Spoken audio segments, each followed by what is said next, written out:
Good evening all of you. आप सभी का इस क्लास में स्वागत है। आज हम कक्षा 12 को शुरू करने वाले हैं।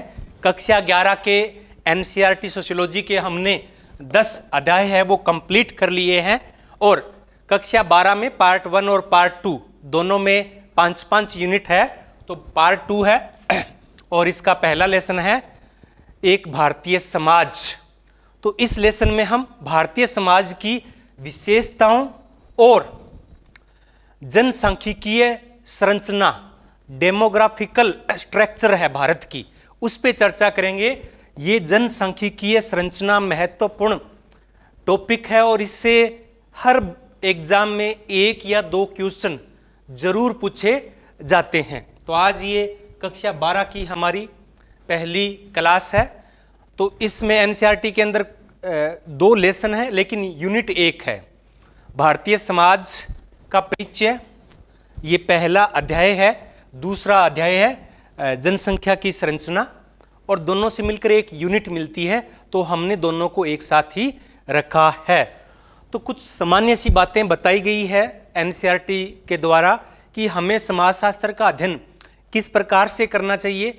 जब हम भारतीय समाज को समझने का प्रयास करते हैं तब हमें किन बातों का ध्यान रखना होता है। तो यहाँ पे एक बात महत्वपूर्ण है कि समाजशास्त्र को सीखने से पहले हमारा जो भी पूर्व ज्ञान है ना उसको भूलना चाहिए। हमें पूर्वाग्रहों से मुक्त होना चाहिए, तभी हम भारतीय समाज को निष्पक्ष रूप से समझ पाएंगे, अन्यथा नहीं समझ पाएंगे। तो भारतीय समाजशास्त्र या समाजशास्त्र स्वाभाविक रूप से क्या है, तुलनात्मक है। इसमें विभिन्न समाजों का तुलनात्मक अध्ययन किया जाता है। जब हम पूर्वाग्रह से ग्रसित होंगे, स्व संस्कृतिवाद से ग्रसित होंगे, नर जाति केंद्रवाद के आधार पर अध्ययन करेंगे तो हम सही मूल्यांकन समाजशास्त्र या समाजों का नहीं कर पाएंगे। इसलिए पूर्वाग्रहों से मुक्त होना आवश्यक है। इस प्रक्रिया को बोलते हैं स्ववाचक या आत्मवाचक। स्ववाचक या आत्मवाचक यानी अपने आप को किसी भी समाज का अध्ययन करें, चाहे अपने भी समाज का अध्ययन क्यों ना करें, बाहर से देखने की क्षमता विकसित करनी होगी। यानी एक ऐसा व्यक्ति जो दूसरे समाज को देख रहा है जिसमें उसके किसी का भी कोई पूर्वाग्रह से ग्रसित नहीं है, वो निष्पक्ष रूप से देखता है, तो बाहर से देखने की क्षमता है वो समाजशास्त्री को विकसित करनी पड़ेगी। और इसी क्रम में हम भारतीय समाज को भी समझने का प्रयास है इन 5 यूनिट में करेंगे। पांचों की 5 यूनिट है वो हम क्रम वाइज करते जाएंगे। आज ये है कि भारतीय समाज का परिचय है। दूसरी जो हमारी यूनिट है वो सामाजिक संस्थाओं को समझना है। तीसरी है असमानता वाली है और चौथी है कि जो सांस्कृतिक विविधता के कारण कौन कौन सी चुनौतियां हैं और 5वीं में फिर रिसर्च का टॉपिक है वो आ जाता है। तो इसमें हम स्ववाचक होकर भारतीय समाज को समझने का प्रयास करेंगे। यहाँ पर सी राइट मिल्स का एक कथन है जो कि महत्वपूर्ण है कि समाजशास्त्र व्यक्तिगत परेशानियों एवं सामाजिक मुद्दों के संबंध में चर्चा करता है, उन संबंधों को उजागर करता है। तो यानी हमारी जो व्यक्तिगत समस्या है, हमारी नहीं किसी भी व्यक्ति की व्यक्तिगत समस्या है, और जो सामाजिक मुद्दे हैं यानी व्यक्ति और समाज के बीच में जो संबंध है उनको उजागर करने का कार्य समाजशास्त्र के द्वारा किया जाता है। तो ये थोड़ा सा परिचय है भारतीय समाज का। उसके बाद में हम unit wise unit Bharatiya Samaj को समझेंगे। इस टॉपिक में इस क्लास में हम भारत की जनसंख्यात्मक संरचना है उसको समझने का प्रयास करेंगे कि उत्तर भारत में लिंगानुपात बहुत ज़्यादा गड़बड़ हो चुका है। पंजाब, हरियाणा तो बिल्कुल ही 800 से नीचे बाल लिंगानुपात चला गया है। केरल के अंदर हम देखते हैं कि वहाँ पे महिला बाहुल्य समाज है, महिलाएं हैं वो पुरुषों से ज़्यादा है। ऐसा क्यों है? ये सब जनसंख्या का मुद्दे होते हैं कि अपने पश्चिम बंगाल के अंदर, बिहार के अंदर जनसंख्या घनत्व बहुत ज़्यादा है लेकिन दूसरे स्थानों में नहीं है।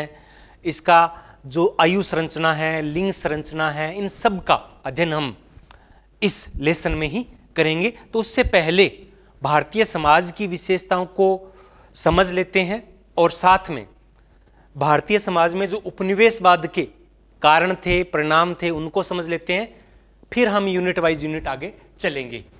तो भारतीय समाज की विशेषताओं की बात करें तो आप इससे परिचित होंगे और एग्जाम में भारतीय समाज की विशेषताओं से संबंधित प्रश्न है वो पूछ लिए जाते हैं। भारतीय समाज क्या है? धर्मनिरपेक्ष समाज है। तो धर्मनिरपेक्षता का मतलब क्या होता है? ग्रामीण समाज है। ग्रामीण समाज के अंदर क्या क्या होता है? जैसे कि वहाँ पे संयुक्त परिवार प्रणाली होती है, जाति व्यवस्था होती है, पुनर्जन्म एवं कर्मफल की प्रधानता होती है। तो ये विशेषताएं हैं, इन सब का अलग अलग हम अध्ययन करेंगे। आश्रम व्यवस्था है, ये हमारी प्राचीन व्यवस्था है जिसको हम वर्ण आश्रम बोलते हैं। वर्ण और आश्रम व्यवस्था, 4 वर्ण हैं, 4 आश्रम हैं, उनका महत्व क्या है, परंपराओं का महत्व क्या है, विविधता में एकता। भारत में हर प्रकार की विविधता देखने को मिलती है। भारत एक भौगोलिक रूप से नहीं बल्कि सामाजिक रूप से विविधतापूर्ण देश है। भारत एक समरूप समाज नहीं है। क्या नहीं है? समरूप समाज नहीं है। ये क्या है? बहुलवादी समाज है। और यहाँ से बड़े बड़े ऐसे क्वेश्चन आते हैं जिनमें आप कई बार कंफ्यूज हो जाते हो, जैसे कि भारतीय समाज क्या है? ग्रामीण समाज है या बहुलवादी समाज है? बताइए। केवल ऑप्शन है, प्रश्न ये है कि भारतीय समाज क्या है? ग्रामीण समाज है या बहुलवादी समाज है? एक बताइए। 2 ऑप्शन आपके पास, ए और बी। आप बताइए कौन सा है, ग्रामीण समाज या बहुलवादी समाज? ऑप्शन में दोनों आए थे, अभी आए थे, एक एग्जाम हुआ था बिहार का, उसमें तो उसमें हम क्या कर देते हैं? ग्रामीण समाज कर देते हैं। क्या करते हैं? ग्रामीण समाज करते हैं। बिल्कुल, इसमें कोई दो राहें नहीं है कि भारतीय समाज ग्राम प्रधान समाज है। लेकिन धीरे धीरे भारतीय समाज गांव से नगरीय समाज बनने की ओर अग्रसर हो गया है। भारत की लगभग 1/3, लगभग 66% आबादी या उससे भी ज़्यादा 2011 में कितनी थी? 31.16% आबादी नगरों में रहती थी, लेकिन अब 2/3 से भी ज़्यादा आबादी भारत की नगरों में रहती है। तो ग्रामीण प्रधान जरूर है, लेकिन बहुलवादी उससे पहले है। भारतीय समाज क्या है? बहुलवादी समाज है। दोनों ऑप्शन में आएगा तो सही क्या होगा? बहुलवादी समाज होगा। तो इस प्रकार से जो क्वेश्चन होते हैं ना, बड़े उनमें अंतर होते हैं, बारीक होते हैं। तो उन्हीं को समझने का प्रयास हम इस क्लास में है वो करेंगे। तो भारत में विभिन्न धर्मों के लोग रहते हैं, जिनमें से 5-6 धर्मों को अल्पसंख्यक का दर्जा दिया गया है। हिंदू यहाँ पे बहुसंख्यक है। यहाँ पे भाषा को लेकर बहुत ज़्यादा विविधता है। हिंदी सहित 22 भाषाओं को संविधान में मान्यता दी गई है। इसके अलावा और बहुत भाषाएं हैं और बोलियों का तो कोई अंत ही नहीं है। यानी विविधता है, अत्यधिक विविधता है, धर्म को लेकर, लैंग्वेज को लेकर। हिंदी सहित यहाँ पे अंग्रेजी को भी संपर्क भाषा बनाया गया है। संपर्क भाषा क्या है? भारत की अंग्रेजी को माना गया है। भौगोलिक रूप से, सामाजिक रूप से, सांस्कृतिक रूप से अत्यधिक विविधता है। और इस विविधता के बाद भी भारत में एकता है, विविधता में एकता है। तो यहाँ से क्वेश्चन है वो बनते हैं, कुछ इजी भी होते हैं और कभी कभी मुश्किल भी होते हैं। तो एक बात तो ये थी। दूसरी बात थी कि ये प्राचीन और मध्यकालीन भारत की विशेषता हो गई। फिर क्या है कि भारत में उपनिवेशवाद आया। उपनिवेशवाद क्या होता है? उपनिवेशवाद यानी कोई एक देश दूसरे देश को अपने अधीन कर लेता है।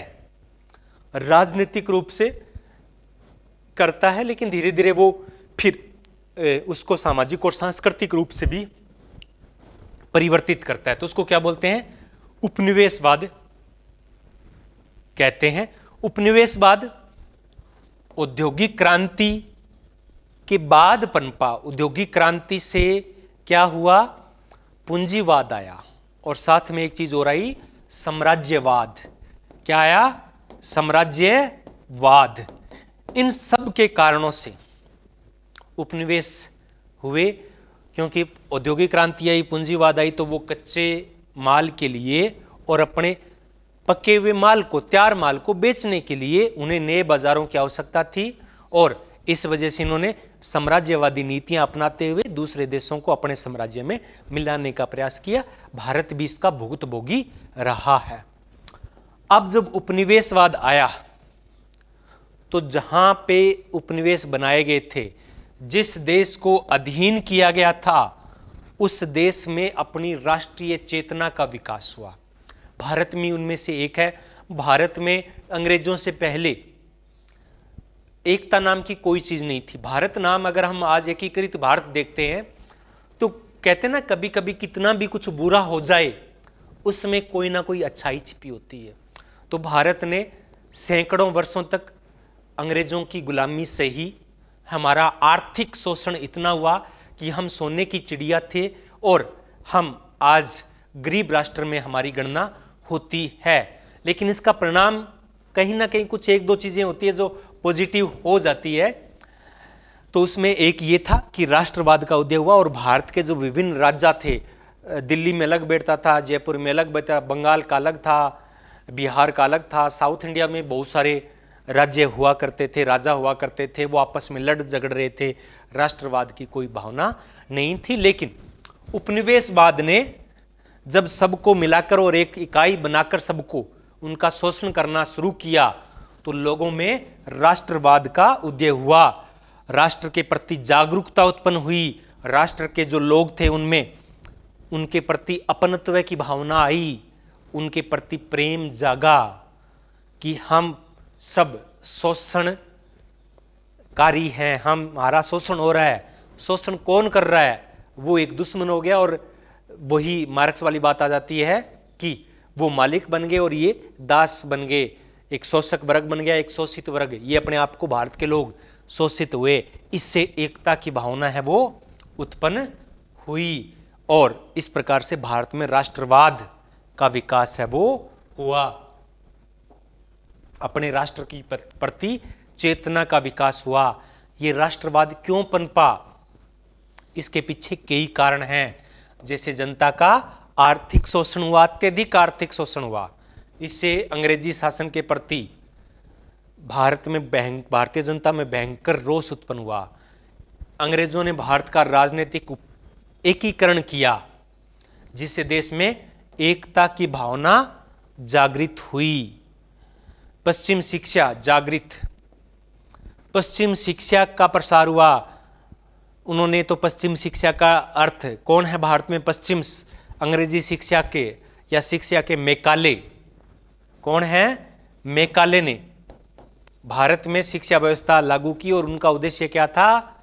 सस्ते कलरख तैयार करना, जो अंग्रेजियत संस्कृति से रंगे हो और भारतीय लोगों तक उनकी बात को पहुंचाए। भारतीय लोगों का शोषण करके अंग्रेजों तक उनकी पहुंच बनाए, और यही तो किया। वरना 2000 अंग्रेज आए थे, 4000 अंग्रेज आए थे, उनकी क्या औकात थी भारत को गुलाम बनाने की? लेकिन भारतीयों ने उनका सहयोग किया, कुछ जयचंदों ने उनका सहयोग किया। लेकिन कुछ अंग्रेजी सीखने वाले, जिनकी खून में पानी नहीं, भारतीय खून बह रहा था, वो शिक्षित हुए, और इससे एक नए मध्यम वर्ग का उदय हुआ, और इसने राष्ट्रवाद में महत्वपूर्ण योगदान दिया। प्रेस का योगदान, ब्रिटिश शासन के जो अत्याचार थे, ये भी अंग्रेजों की देन है। लेकिन बाद में इनमें अंग्रेजों के खिलाफ कुछ छापा गया, और भारतीय जनता को इससे परिचित करवाया गया कि भारत के लोगों का शोषण और अत्याचार है वो अंग्रेजों के द्वारा किया जा रहा है। सामाजिक एवं धार्मिक सुधार आंदोलन हुए, जैसे कि इसी समय विधवा पुनर्विवाह शुरू हुए, सती प्रथा पे रोक लगाई गई, बाल विवाह पे रोक लगाई गई। तो इसका थोड़ा सा नेगेटिव इफेक्ट, इनका पॉजिटिव था। अंग्रेज ये सब सुधार करना चाहते थे, लेकिन भारतीय जनता इस पर नेगेटिव फर्क पड़ा और इससे भारतीय जनता में रोष उत्पन्न हुआ। तो इस प्रकार से राष्ट्रवाद का विकास हुआ और लोग एकजुट हुए, उनमें एकता आई और इस एकता के कारण भारतीय लोगों ने निश्चय किया कि हम अंग्रेजों द्वारा शोषित है और इनको हम देश से बाहर भगाएंगे। इसलिए कहा जाता है, क्या कहा जाता है कि उपनिवेशवाद ने अपने शत्रु राष्ट्रवाद का विकास किया। राष्ट्रवाद और उपनिवेशवाद क्या होता है? उपनिवेशवाद चाहता है कि किसी देश को गुलाम बनाए रखना चाहता, और राष्ट्रवाद क्या कहता है? किसी देश की गुलामी नहीं सहनी है। तो इन सब से राष्ट्रवाद उत्पन्न हुआ और ये कहीं ना कहीं उपनिवेशवाद की देन है, चाहे प्रेस है, चाहे ये कानूनी आंदोलन या सुधार है, जो भी है, एकीकरण है, सब उपनिवेशवाद की देन है। इससे क्या हुआ कि भारत में राष्ट्रवाद का उदय हुआ। तो कहा जाता है कि भारत में राष्ट्रवाद का उदय का प्रमुख कारण कौन है? उपनिवेशवाद है, और दोनों ये एक दूसरे के विरोधी हैं। तो ये भारतीय समाज और उपनिवेशी समाज की कुछ विशेषताओं का वर्णन है, वो यहाँ पे किया गया है। तो ये लेसन छोटा सा थोड़ा परिचय दिया गया था, लेकिन जो वास्तविक अध्याय हमारे स्टार्ट होते हैं एनसीईआरटी के, वो यहाँ से होते हैं। और ये पहला लेसन हमारा वास्तविक सर्च होता है जनसांख्यिकीय संरचना, डेमोग्राफी। तो जननाकिकी जिसको बोलते हैं, तो इसके बारे में हम अभी चर्चा आगे करेंगे। उससे पहले मैं कुछ आपके सामने महत्वपूर्ण क्वेश्चन रखना चाहता हूं, ताकि आपको समझ में आ जाए कि किस प्रकार से एग्जाम में प्रश्न है वो पूछे जाते हैं। पहला है कि भारत में सर्वाधिक जनसंख्या वाला नगर कौन सा है? कौन सा है? ऑप्शन नहीं दिए, दिल्ली, बंबई, कलकत्ता, आगरा। बताइए, दिल्ली, बंबई, कलकत्ता, आगरा। तो कौन है? बंबई है। कौन है? बंबई है। दूसरे नंबर पे कौन आता है? दिल्ली का नंबर आता है। तीसरे नंबर पे कोलकाता का नंबर आता है, और चौथे नंबर पे चेन्नई का नंबर आता है। इस प्रकार से नगरों का अनुपात। और एक मैंने क्लास लगाई है जो स्पेशल नगरीय समाजशास्त्र पे है, अर्बन सोशियोलॉजी पे है, तो उसका भी लिंक मैं इस वीडियो के डिस्क्रिप्शन और कमेंट में दे दूंगा। तो वहां से आप नगरों के बारे में संपूर्ण अध्ययन कर सकते हैं। दूसरा प्रश्न है, सीमांत मानव। सीमांत मानव की अवधारणा किसके द्वारा दी गई? बताइए, किसके द्वारा दी गई? मार्क्स, पार्सन्स, रॉबर्ट पार्क और मर्टन। तो किसके द्वारा दी गई है? रॉबर्ट पार्क के द्वारा दी गई है सीमांत मानव की अवधारणा। सोसाइटी इन इंडिया, भारत में समाज, इस पुस्तक के रचनाकार कौन से हैं? कौन है? कौन है? बताइए। तो कौन है? मेडलवॉम। मेडलवाम इस पुस्तक के रचनाकार हैं। आगे है कि भारत में उपनिवेशवाद का अंत कब हुआ? भारत में उपनिवेशवाद का अंत कब हुआ? 15 अगस्त 1947 को हुआ, जब अंग्रेज भारत को छोड़कर चले गए। उपनिवेशवाद का संबंध किससे है? किससे है? यहां पे हम कई बार डाउटफुल हो जाते हैं। पूंजीवाद से, समाजवाद से, साम्यवाद से, साम्राज्यवाद से। बताइए, किससे? किससे है? साम्राज्यवाद से है। जब साम्राज्यवादी नीतियां अपनाई जाती है, एक देश है वो दूसरे देश को अपने साम्राज्य में मिलाना चाहता है, तब उपनिवेशवाद की धारणा है वो बलवती होती है। निम्न में से भारत का सर्वाधिक नगरीकृत राज्य कौन सा है? सर्वाधिक नगरीकरण वाला राज्य कौन सा है? ये 4 ऑप्शन आपके पास से दिए हुए हैं। बताइए, कौन है इनमें से? कौन होगा? इनमें से तो महाराष्ट्र होगा, लेकिन वैसे आपका इसका पूरी डिटेल है, जब आगे का पार्ट हम जनसंख्या के बारे में पढ़ेंगे तो उसमें आपको ये सारे के सारे आंसर मिल जाएंगे। यहाँ महाराष्ट्र दिया है, बाय द वे यहाँ महाराष्ट्र ना देके गोवा दिया होता तो आप क्या करते, या फिर तमिलनाडु दिया होता तब आपका आंसर क्या होता। तो इस प्रकार से बहुत सारे बनते हैं। उपनिवेशवाद में भारत के किस नए वर्ग का उदय हुआ? अभी हमने पढ़ा, किसका हुआ था? मध्यम वर्ग का। किसका हुआ? मध्यम वर्ग का। भारत में पहली राष्ट्रीय जनसंख्या नीति, इसको अभी हम पढ़ेंगे डेमोग्राफी के अंदर, तब हमें इसका सही आंसर मिलेगा। मैं इसका आंसर नहीं दे रहा हूं। वैसे 1952 के अंदर भारत दुनिया का पहला देश था जहां पे जनसंख्या वृद्धि को रोकने के लिए नीति बनाई गई थी, लेकिन औपचारिक रूप से जनसंख्या नीति, पहली जनसंख्या नीति कौन सी थी, दूसरी कौन सी है, क्या उसके बाद भी कोई जनसंख्या नीति लागू की गई है, तो इस पे हम अभी आगे चर्चा करेंगे। प्रतिस्थापन स्तर क्या है? जनसंख्या का प्रतिस्थापन स्तर। कुछ क्वेश्चन ऐसे होते हैं जिनको हम नाम से अगर सही तरीके से उनको जानने का प्रयास करेंगे तो उनके आंसर मिल सकते, जैसे कि प्रति स्थान, यानी जितने जनसंख्या में नए सदस्य आ रहे हैं उनका स्थान नए लोग ले लेते हैं, यानी मृत्यु दर और जन्म दर, परिवर्तन और आवर्षण दोनों समान हो जाते हैं, जनसंख्या स्थिर हो जाती है, तो उसे क्या कहते हैं? प्रतिस्थापन स्तर कहते हैं। जनसंख्या के किस परिप्रेक्ष्य को जनाकीय पारगमन त्रिस्तरीय मॉडल के नाम से जाना जाता है? किस परिप्रेक्ष्य को जनाकीय पारगमन त्रिस्तरीय मॉडल के नाम से जाना जाता है? किसको जाना जाता है? जनाकीय परिप्रेक्ष्य को, समाजशास्त्रीय परिप्रेक्ष्य को, आर्थिक परिप्रेक्ष्य को, या फिर ऐतिहासिक परिप्रेक्ष्य को? तो किसको? ऐतिहासिक परिप्रेक्ष्य को। माल्थस ने किस पुस्तक में अपना सिद्धांत है वो प्रस्तुत किया? तो जनसंख्या वृद्धि कैसे होती है इसको लेकर 3-4 सिद्धांत हैं। कौन कौन से सिद्धांत है? माल्थस का सिद्धांत है, इसके अलावा जनसंख्या संक्रमण का सिद्धांत है,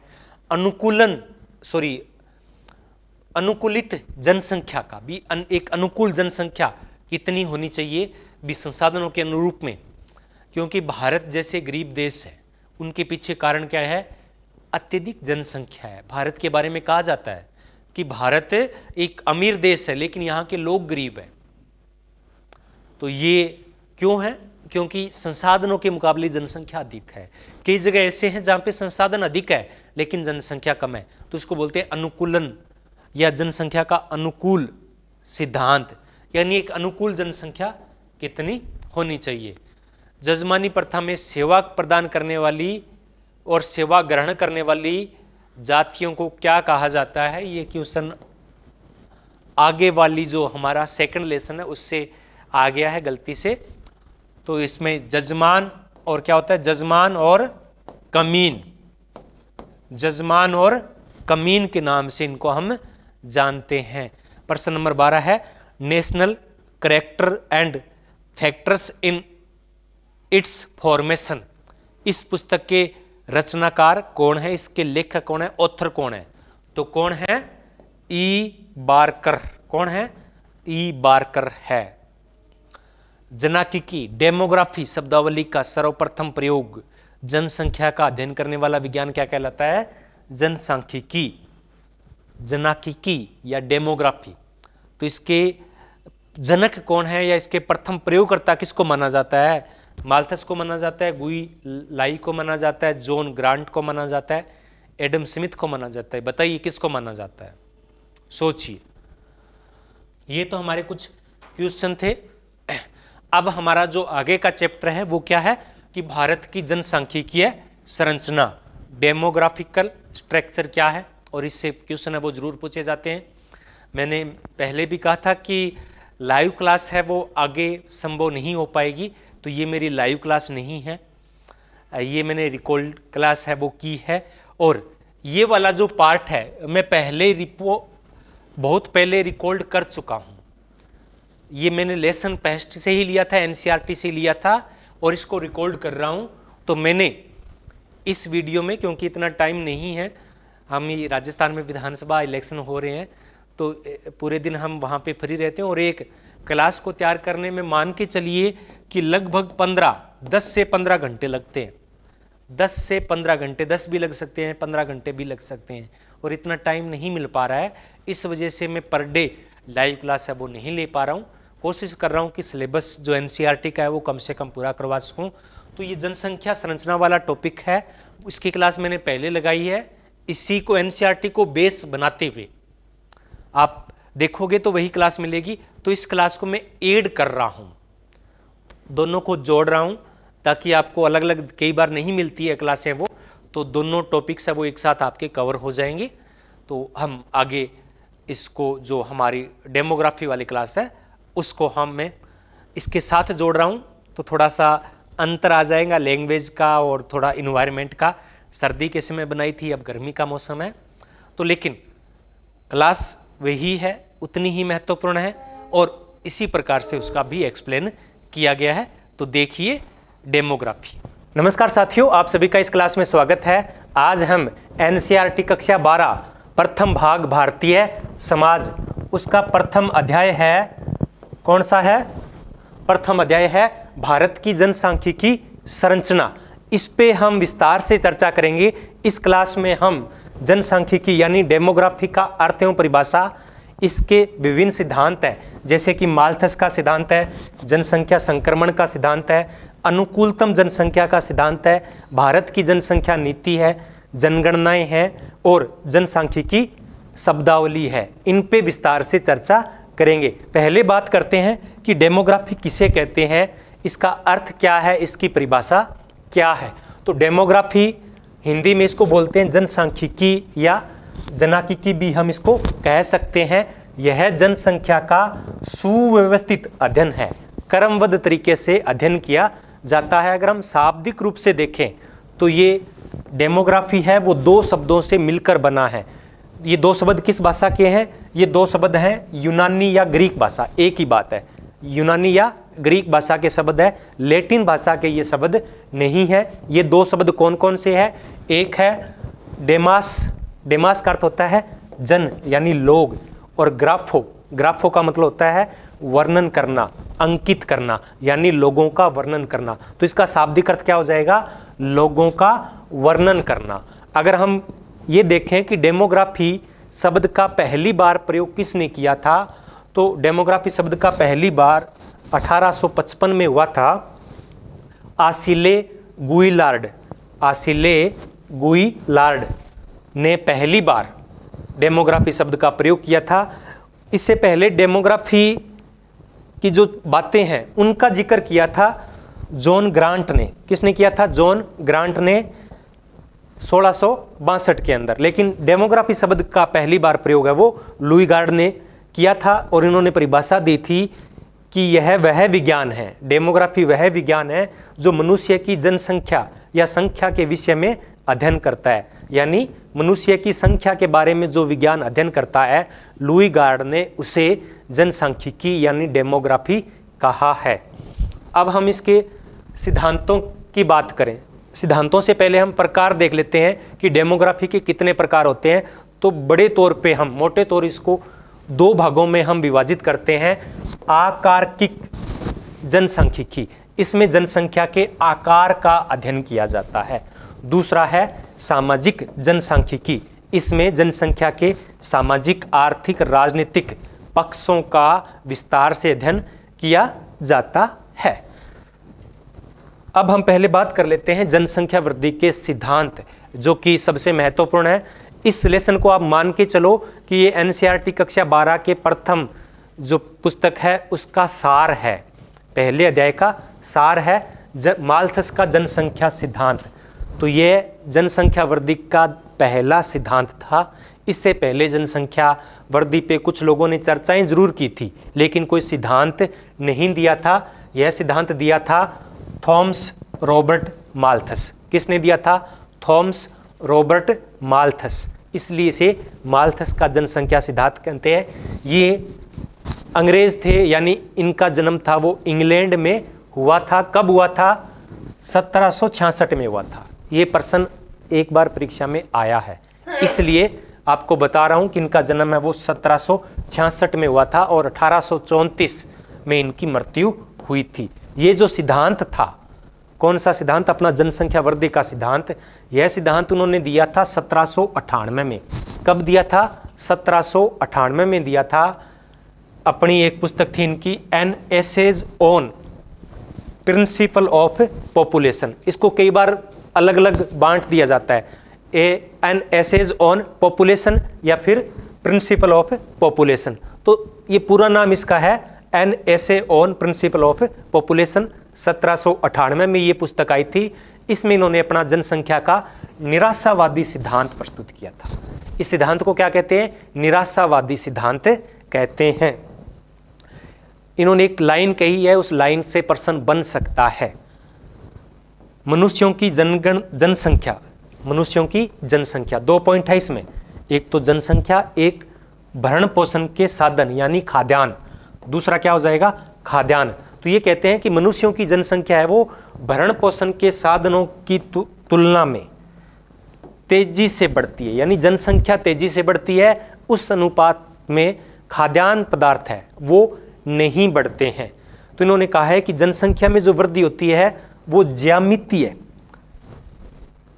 ज्यामितीय या गुणोत्तर रूप में वृद्धि होती है, जैसे कि 2, 4, 8, 16, 32, 64, इस प्रकार से ये श्रृंखला चलती रहती है। और इस प्रकार से जब जनसंख्या बढ़ती है तो प्रत्येक 25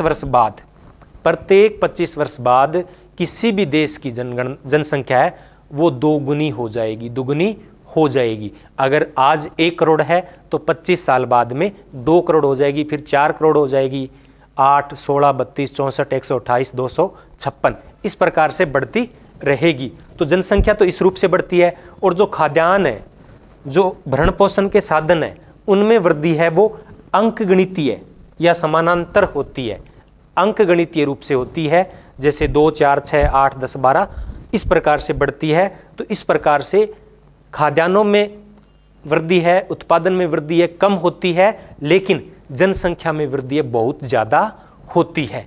अब क्या होता है? अब क्या ऐसा होगा कि जनसंख्या और खाद्यान्न का संतुलन बना रहे? क्योंकि जरूरी है, अगर नहीं होगा तो आधी से ज़्यादा आबादी है वो भूखे मरेगी।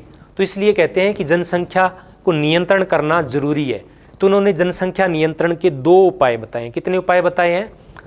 2 उपाय। इन्होंने कहा है कि खाद्यान्न और जनसंख्या में संतुलन के लिए जनसंख्या नियंत्रण जरूरी है, यानी इन दोनों में, खाद्यान्नों में और जनसंख्या में संतुलन के लिए जनसंख्या नियंत्रण जरूरी है। और 2 प्रकार से इन्होंने कहा था कि जनसंख्या को नियंत्रित किया जा सकता है। क्या कहा था इन्होंने? पहला बताया था कृत्रिम निरोध, मानव निर्मित विरोध, यानी मानव अपने तरीके से जनसंख्या वृद्धि को कम कर सकता है, यानी मानवीय प्रयासों से जनसंख्या नियंत्रित की जा सकती है। इसमें उन्होंने कुछ बातें बताई थी कि विवाह की आयु अगर अधिक होगी तो जनसंख्या वृद्धि कम होगी, यौन संबंधों में अगर संतुलन रखा जाए, उनमें संयम रखा जाए तो जनसंख्या वृद्धि कम होगी, ब्रह्मचर्य का पालन किया जाए, क्योंकि उस समय गर्भ निरोधक साधनों का ज़्यादा प्रयोग नहीं हो रहा था। तो उन्होंने बताया था कि इन 2 या 3 तरीकों से हम जनसंख्या को नियंत्रित कर सकते हैं, यानी मानव निर्मित तरीके से जनसंख्या को कम किया जा सकता है। इसलिए इनको सिद्धांत को कहते हैं नैतिकता से जुड़ा हुआ सिद्धांत, क्योंकि मूल रूप से ये पादरी थे। क्या थे? पादरी थे। तो धार्मिक तरीके से जनसंख्या वृद्धि कम करने का इन्होंने कहा था। नैतिक प्रतिबंध की बात इन्होंने कही है। अगर कुछ थोड़े बहुत गर्भ निरोधक साधन हुआ भी करते थे तो भी इनका विरोध किया था इन्होंने कि ये क्या है? पाप है, क्योंकि पाप और पुण्य की बात है वो धार्मिक लोग करते हैं।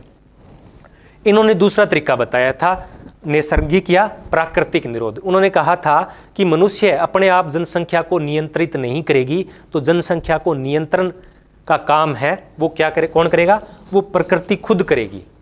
क्या करेगी? प्रकृति खुद करेगी। इस असंतुलन को रोकने के लिए प्रकृति अपने आप में नियंत्रण स्थापित करती है और प्राकृतिक आपदाएं जैसी अकाल है, बाढ़ है, भूकंप है, महामारियां हैं, ये आना शुरू हो जाती है, तो इससे जो अतिरिक्त जनसंख्या होती है वो समाप्त हो जाती है और खाद्यान्नों में और जनसंख्या में संतुलन बना रहता है। इसे प्राकृतिक निरोध कहा जाता है। तो ये जनसंख्या का माल्थस सिद्धांत था। अगर आपके कोई प्रश्न है तो आप कमेंट बॉक्स में लिख सकते हैं। दूसरा सिद्धांत है जनसंख्या संक्रमण का सिद्धांत। पहले हम बात कर लेते हैं कि इस सिद्धांत की आलोचना किस प्रकार से हुई थी, क्या ये सिद्धांत सही था या नहीं था। आपको क्या लगता है, माल्थस ने जो जनसंख्या का सिद्धांत दिया था वो सही था क्या? उस समय तो वो सही था, लेकिन आज के संदर्भ में उसको नकार दिया गया है, बिल्कुल भी सही नहीं है। क्या है? क्योंकि बीमारियों पर अब क्या है, नियंत्रण पा लिया गया है। गर्भ निरोधक साधनों का व्यापक पैमाने पर प्रयोग होने लगा है। जनसंख्या नियंत्रित इन तरीकों से होने लगी है। जन्म दर है वो कम हो गई है। तो इस प्रकार से, और खाद्यान्नों में भी तकनीक के विकास से जो वृद्धि है वो ज्यामितीय से भी ज़्यादा तेजी से बढ़ रही है। 1966 में भारत के पास खाने का गेहूं नहीं था और आज वही भारत तकनीक के माध्यम से, उन्नत बीजों के माध्यम से इतना उत्पादन किया कि विदेशों में निर्यात करता है। तो ये इनकी भविष्यवाणी थी वो सही नहीं हुई थी, झूठी साबित हुई थी। लेकिन फिर भी उन्होंने जनसंख्या वृद्धि के प्रति लोगों का ध्यान आकर्षित करवाया, क्योंकि सभी सामाजिक समस्याओं की जड़ है वो जनसंख्या वृद्धि है, ऐसा माल्थस का मानना था। नव माल्थसवाद है वो गर्भ निरोधक साधनों के अधिक से अधिक प्रसार के समर्थन में है। इससे पहले प्लेटो, अरस्तु, सिसरो, खालदून आदि ने भी जनसंख्या वृद्धि पर अपने विचार प्रकट किए थे। अब दूसरा सिद्धांत है जनसंख्या संक्रमण का सिद्धांत। यह सिद्धांत सबसे महत्वपूर्ण है। कुल 3 स्टेज होती है, उनमें से एक स्टेज जनसंख्या संक्रमण की आती है, इसलिए इस सिद्धांत को जनसंख्या संक्रमण का सिद्धांत कहा जाता है। 1929 में ये अलग अलग विचारकों के द्वारा दिया गया है। जनसंख्या लगभग 4 या 5 ऐसे सामाजिक विचारक हैं जिन्होंने ये सिद्धांत दिया था। उनमें से प्रमुख है थॉमसन और नोटेस्ट्रीन ने ये सिद्धांत दिया था। इसमें इन्होंने कुल 3 चरण बताए थे। कुछ ने 4 भी बताए हैं, कुछ ने 5 भी बताए हैं, लेकिन इन्होंने 3 चरण बताए हैं। पहला चरण, 3 बुनियादी चरणों की बात इन्होंने की है। पहला चरण, तो इसमें 2 घटक हैं। जो ये जनसंख्या संक्रमण का सिद्धांत है, इसमें 2 घटक है। एक घटक है जन्म दर और दूसरा है मृत्यु दर। जन्म दर और मृत्यु दर के आधार पे पहली जो अवस्था है उसमें क्या होती है, जन्म दर होती है वो क्या होती है, उच्च होती है, और मृत्यु दर क्या होती है, मृत्यु दर भी उच्च होती है, अधिक होती है। ऐसा क्यों होता है?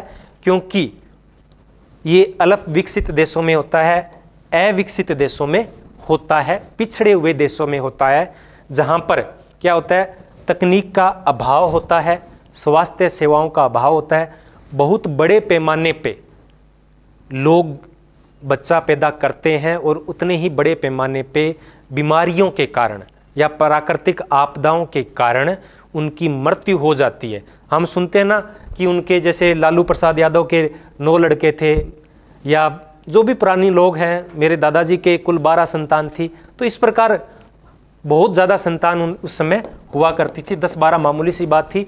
और क्योंकि एक तो गर्भ निरोधक साधनों का प्रयोग नहीं होता था, दूसरा इनमें से कुछ बच्चों की मृत्यु भी हो जाती थी, इसलिए भी जनसंख्या वृद्धि ज़्यादा होती है। लेकिन जन्म दर भी उच्च होती है, मृत्यु दर भी उच्च होती है, तो जनसंख्या लगभग स्थिर होती है, उसमें कोई बहुत ज़्यादा वृद्धि नहीं होती है।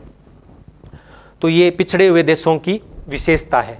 अब दूसरा चरण क्या होता है? दूसरे चरण में क्या होता है कि बीमारियों पर नियंत्रण पा लिया जाता है, चिकित्सा सेवाओं का विस्तार हो जाता है या बीमारियां कम हो जाती है। तो इससे क्या होता है कि मृत्यु दर में कमी आती है।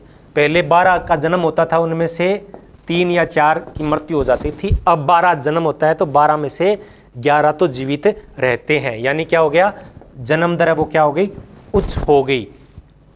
लेकिन जन्म दर तो उच्च है ही है, पहले से बनी आ रही है, लेकिन मृत्यु दर क्या होती है, निम्न हो जाती है। इससे क्या होती है, मृत्यु दर निम्न हो जाती है। बीमारियां नहीं होगी तो लोग कम मरेंगे, तो जन्म मृत्यु दर भी कम होगी, लेकिन जन्म दर वैसी की वैसी बनी हुई है। तो इससे क्या होता है कि जन्म दर में तो कोई कमी नहीं आती है, जन्म दर तो वही रहती है, लेकिन मृत्यु दर में कमी आ जाती है। इससे क्या होता है, इससे जनसंख्या में तीव्र वृद्धि होती है। जनसंख्या में क्या होती है, तीव्र वृद्धि होती है। इस कारण से इस चरण को जनसंख्या विस्फोट कहा जाता है। क्या कहा जाता है, जनसंख्या विस्फोट। और इसी चरण को जनसंख्या संक्रमण की अवस्था कहा गया है। और इसी अवस्था के कारण इस सिद्धांत का नाम जनसंख्या संक्रमण का सिद्धांत पड़ा है। इसे कहते हैं जनसंख्या परिवर्तन की अवस्था। इससे पहले वाली अवस्था थी उसको बोलते थे जनसंख्या परिवर्तन की पूर्व अवस्था। ये जनसंख्या परिवर्तन की अवस्था है। और इससे आगे जो तीसरा चरण आएगा वो जनसंख्या परिवर्तन के बाद का चरण है। भारत में लगभग 70 के दशक में जनसंख्या विस्फोट की स्थिति थी। 1971 की जनगणना में भारत की जो जनसंख्या वृद्धि दर थी वो सबसे ज़्यादा थी। उसके बाद धीरे धीरे घटना शुरू हुई है। तो उसको हम कह सकते हैं 61 से लेकर 81 तक। इसका कारण भी है, उस पर भी हम चर्चा करेंगे कि 81 के अंदर जनसंख्या वृद्धि में कमी आना क्यों शुरू हो गया था। अब तीसरी अवस्था है, तीसरा चरण है। इसमें क्या होता है कि जो मृत्यु दर थी वो तो पहले से ही कम थी। मृत्यु दर क्या है, कम हो ही गई, क्योंकि बीमारियों पे नियंत्रण पा लिया गया। प्राकृतिक आपदा भी आती है तो लोग तुरंत वहाँ पहुँच जाते हैं और लोगों को मरने से बचा लेते हैं। तो इससे मृत्यु दर है निम्न हो गई, कम हो गई। लेकिन लोग धीरे धीरे जागरूक भी होने शुरू होते हैं। जब संपत्ति का बंटवारा होना शुरू होता है, शिक्षा का प्रसार हुआ, तो इससे क्या हुआ, लोग जागरूक हुए, अवेयर हुए कि ज़्यादा जनसंख्या हमारे लिए अच्छी बात नहीं है। फिर नारा चल पड़ता है कि हम दो हमारे दो। तो इसमें क्या होता है, जन्म दर भी कम हो जाती है, यानी मृत्यु दर भी कम और जन्म दर भी कम, दोनों में होता है। तो जनसंख्या वृद्धि में कमी आना शुरू हो जाता है। जो तीव्र वृद्धि होती है उसमें धीरे धीरे कमी आने लगती है। भारत अभी इसी स्टेज पे चलता है। एक चौथा चरण और बताया गया है, उसमें क्या होता है कि जन्म दर तो कम हो रही है और मृत्यु दर भी और ज़्यादा कम होने लगती है। कैसे, अब लोग क्या होते हैं, इसमें क्या नाम देते हैं, क्या सिद्धांत देते हैं कि हम दो हमारे दो।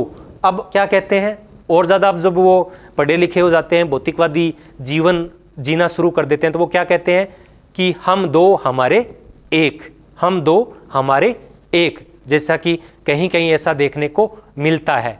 तो हम दो हैं और हमारे एक है। तो इससे क्या होता है कि जन्म दर है वो और कम होती है। क्या होती है, जन्म दर और कम होती है, कम बच्चे पैदा होते हैं, लेकिन मृत्यु दर उतनी बनी रहती है। तो इससे क्या होता है, जनसंख्या में कमी आना शुरू होता है। ये चौथा चरण है। और कई देशों में जैसे रूस है, स्पेन है, जापान है, इनमें ये चौथा चरण चल रहा है। वहाँ जनसंख्या में कमी आना शुरू हो गया है। अभी जापान के जनसंख्या आंकड़े आए थे, उनमें उनकी 11 लाख आबादी घट गई है पिछली जनगणना के मुकाबले। आगे है अनुकूलतम जनसंख्या का सिद्धांत। ये जनसंख्या वृद्धि का तीसरा सिद्धांत है। ये एडवर्ड वेस्ट ने 1815 में दिया था। तो ये कोई बहुत बड़ा सिद्धांत नहीं है। इसमें यह कहा गया है कि जनसंख्या उतनी ही होनी चाहिए जितने संसाधन है, यानी जनसंख्या की वह स्थिति जिसमें किसी देश के अंदर या किसी स्थान विशेष में जो संसाधन होते हैं, उपलब्ध संसाधन होते हैं, वो लोग उनका अधिकतम उपयोग या उत्पादन कर सके। यानी जितना संसाधन है उसके मुकाबले क्या होनी चाहिए, जनसंख्या होनी चाहिए, ताकि वो संसाधनों का अधिकतम उपयोग कर सके। तो ये कोई ऐसा कोई पैमाना नहीं है कि हम किस प्रकार से आंकलन करें कि इतने संसाधन है तो इतनी जनसंख्या होनी चाहिए। तो उन्होंने एक सिद्धांत दिया या सूत्र दिया है, एम का अर्थ होता है समायोजन अभाव की मात्रा, यानी कम या ज़्यादा। अनुकूलतम जनसंख्या से कम है या ज़्यादा है। ए का मतलब है यहाँ वास्तविक जनसंख्या कितनी है, और ओ का मतलब है कि अनुकूलतम जनसंख्या कितनी है। ए और माइनस ओ, अगर ये दोनों बराबर होते हैं, यानी अगर वास्तविक जनसंख्या भी 100 है और अनुकूलतम जनसंख्या भी 100 है, तो क्या हो जाएगा, बराबर हो जाएगा, नील हो जाएगा। तो इसे हम अनुकूलतम जनसंख्या कहते हैं। अगर वास्तविक जनसंख्या ज़्यादा है तो वो जनसंख्या अनुकूलतम से ज़्यादा होगी, और वास्तविक जनसंख्या अनुकूलतम जनसंख्या से कम है तो वो फिर कम मानी जाएगी। लेकिन इसका कोई अभी पैमाना आया नहीं है कि अनुकूलतम जनसंख्या कितनी हो सकती है। अब बात करें जनगणना की, कि जनगणना की शुरुआत है भारत में कब हुई थी, दुनिया के अंदर कब हुई थी। तो दुनिया के अंदर तो पहली जनगणना थी आधुनिक शैली की, वो 1790 में हुई थी, अमेरिका के अंदर हुई थी।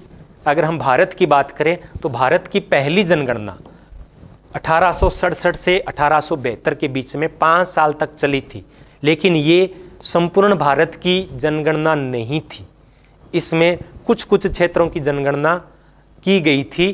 तो इसको पहली तो कहते हैं, लेकिन जो अब नियमित रूप से 10 साल के बाद होती है ना, वो उसकी शुरुआत हुई थी 1881 के अंदर।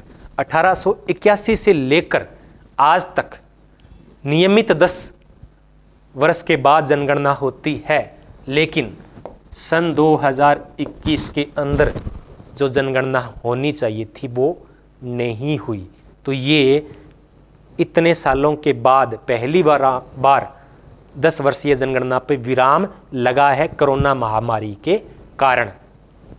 तो प्रश्न आ जाए कि भारत की पहली जनगणना क्या थी, तो आपको 1881 नहीं बताना है, आपको बताना है 1867 से 72। अगर ये प्रश्न ये आ जाए कि भारत की पहली नियमित जनगणना कब हुई थी, तब आप 1881 बताओ। उसके बाद आप काउंट करके बता सकते हो, 91 को दूसरी थी, 1901 को तीसरी थी, उसके बाद चौथी थी, और एक बार ही 1911 से 1921 के बीच में, यानी 1921 की जो जनगणना हुई थी उसमें जनसंख्या में वृद्धि होने की बजाय कमी हो गई थी। क्या हो गई थी, ऋणात्मक रूप से वृद्धि हुई थी।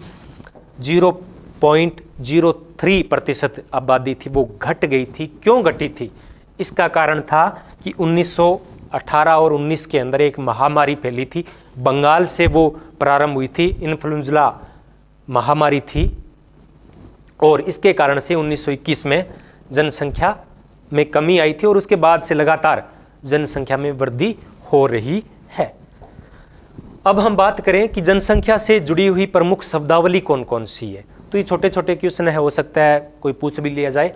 जनसांख्यिकी लाभांश, क्या है जनसंख्या लाभांश, तो इसमें क्या होता है कि जो प्रआश्रित लोग होते हैं, यानी 15 वर्ष से कम और 64 वर्ष से अधिक आयु के जो लोग काम नहीं करते हैं, पर आश्रित यानी दूसरे लोगों पर आश्रित होते हैं, दूसरों का कमाया हुआ खाते हैं, उनकी तुलना अगर कार्यशील लोगों की यानी जो कमाने वाली जनसंख्या है उनके अनुपात में कम होती है, यानी कमाने वाले अधिक होते हैं और खाने वाले कम होते हैं, तो उसको कहते हैं जनसंख्या लाभांश की स्थिति। भारत भी एक जनसंख्या लाभांश वाला देश है। जन्म दर क्या होती है, प्रति 1000 जनसंख्या के पीछे जन्म लेने वालों की संख्या। मृत्यु दर क्या है, प्रति 1000 जनसंख्या के पीछे मरने वालों की संख्या। जनसंख्या संवृद्धि दर क्या है, तो जनसंख्या संवृद्धि होती है जन्म दर और मृत्यु दर के बीच का अंतर। जन्म दर और मृत्यु दर के बीच का अंतर, ये प्राकृतिक जन्म दर है। ये क्या है, प्राकृतिक जन्म दर है। इसमें एक चीज और जोड़ दी जाती है कि कुछ लोग प्रवास कर जाते हैं या बाहर से आकर किसी क्षेत्र में बस जाते हैं, तो उससे भी जनसंख्या वृद्धि दर प्रभावित होती है। लेकिन ओवरऑल अगर देखेंगे तो प्राकृतिक वृद्धि है वो जन्म दर और मृत्यु दर के बीच का अंतर है। और ये अंतर जब बहुत कम हो जाता है, शून्य हो जाता है, यानी 100 लोग जन्म लेंगे और 100 लोगों की मृत्यु होगी, यानी जन्म दर और मृत्यु दर बराबर हो जाती है, तो जनसंख्या वृद्धि रुक जाती है, जनसंख्या स्थिर हो जाती है, उतनी ही बनी रहती है। तो इसको कहते हैं स्थिर जनसंख्या या जनसंख्या का प्रतिस्थापन स्तर। इसको क्या कहते हैं, जनसंख्या का प्रतिस्थापन। ये है 2.1% जनसंख्या वृद्धि जब होती है तो इसको जनसंख्या का प्रतिस्थापन स्तर कहते हैं। आगे है प्रजनन दर। प्रजनन दर में क्या आता है कि जो एक महिला जो उसके लगभग 15 वर्ष से लेकर 49 वर्ष तक वो बच्चे को जन्म दे सकती है, तो इतनी 1000 महिलाएं के पीछे 1 वर्ष के अंदर जो बच्चे जन्म लेते हैं उनकी संख्या प्रजनन दर कहलाती है।